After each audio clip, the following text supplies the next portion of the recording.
സ്വകാര്യ മേഖലയിലെ തൊഴിൽദാതാക്കൾക്ക് അവരുടെ തൊഴിലാളികളോടുള്ള പ്രത്യേക ബാധ്യതകൾ വ്യക്തമാക്കുന്ന പട്ടിക പ്രസിദ്ധീകരിച്ചു.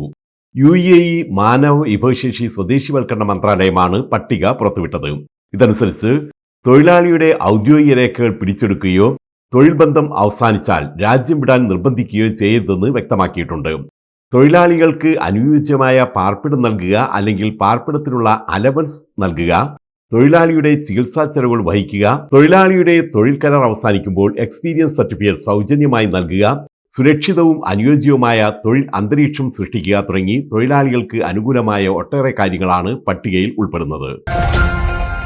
UAE നടപ്പിലാവുന്ന ഡൊമസ്റ്റിക് മിനിമം ടോപ്പ് അപ്പ് ടാക്സിൽ ടെക്നോളജി കമ്പനികൾക്ക് നേട്ടം. ഉയർന്ന മൂല്യമുള്ള തൊഴിൽ പ്രവർത്തനങ്ങളിൽ ഏർപ്പെട്ടിരിക്കുന്നവർക്ക് നൽകുന്ന ശമ്പളം നികുതി റീഫണ്ടിങ്ങിന് വിധേയമാക്കും. രാജ്യത്തിന്റെ സമ്പദ് വ്യവസ്ഥയ്ക്ക് ഗണ്യമായ മൂല്യം നൽകുന്ന പ്രധാന ബിസിനസ് പ്രവർത്തനങ്ങൾ നിർവഹിക്കുന്ന സിഇഒമാരുടെയും മറ്റു മുതിർന്ന മാനേജ്മെന്റ് ഉദ്യോഗസ്ഥരുടെയും ശമ്പള ചെലവ് നികുതിയിൽ നിന്നും ഒഴിവാക്കാനാണ് തീരുമാനം. വരുന്ന ജനുവരി 1-നോ അതിനുശേഷമോ ആയിരിക്കും കോർപ്പറേറ്റ് കമ്പനികൾക്ക് മേൽ ടോപ്പ് ടാക്സ് പ്രാബല്യത്തിൽ വരുന്നത്. അവധിക്കാലമടുത്തു. ദുബായിൽ വിമാനത്താവളങ്ങളിൽ വൻ തിരക്ക്. എമിറേറ്റ്സ് യാത്രാ നിർദ്ദേശങ്ങൾ പുറത്തുവിട്ടു. ഈ മാസം 12 മുതൽ 15 വരെയും 20 മുതൽ 22 വരെയും 27 മുതൽ 29 വരെയുമാണ് യാത്രക്കാരുടെ എണ്ണത്തിൽ ഗണ്യമായ വർധന പ്രതീക്ഷിക്കുന്നത്.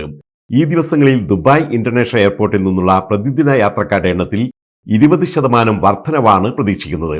സുഗമമായ യാത്രാനുഭവം ഉറപ്പാക്കാൻ വിമാനം പുറപ്പെടുന്നതിന് 3 മണിക്കൂർ മുമ്പെങ്കിലും എത്തിച്ചേരണമെന്നും online check in, airport self service കിയോസ്കുകൾ, ഹോം ചെക്കിംഗ് എന്നിവയുൾപ്പെടെ വിവിധ ചെക്കിംഗ് ഓപ്ഷനുകൾ ഉപയോഗിക്കണമെന്നുമാണ് നിർദ്ദേശം. അന്താരാഷ്ട്ര കൊടുംകുറ്റവാളി ഒത്മാൻ എൽ ബലൂട്ടി ദുബായിൽ അറസ്റ്റിലായി.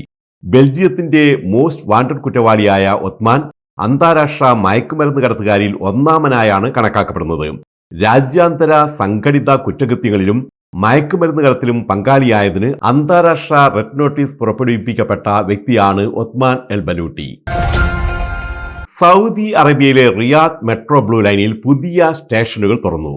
രാജ്യാന്തര മന്ത്രാലയം, മുറബ എന്നീ സ്റ്റേഷനുകളാണ് പുതുതായി തുറന്നത്.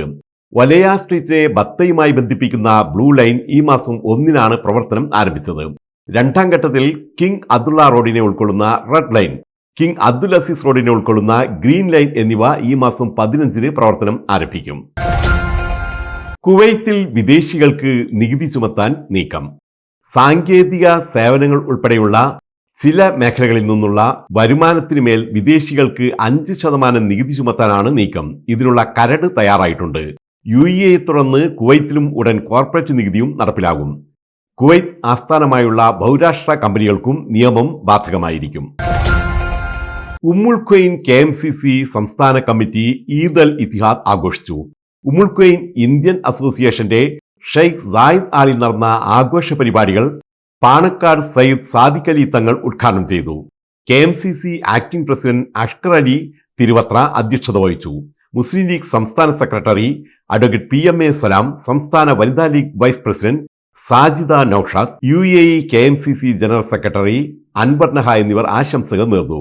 UAQ community police chief general Nasser Sultan, red crescent chief Arif Al Ali എന്നിവർ മുഖ്യാതിഥികൾ ആയിരുന്നു. ജനറൽ സെക്രട്ടറി സമദ് കാരത്തൂർ സ്വാഗതവും ട്രഷറർ MB മുഹമ്മദ് നന്ദിയും പറഞ്ഞു. വിവിധ കലാപരിപാടികളും അരങ്ങേറി.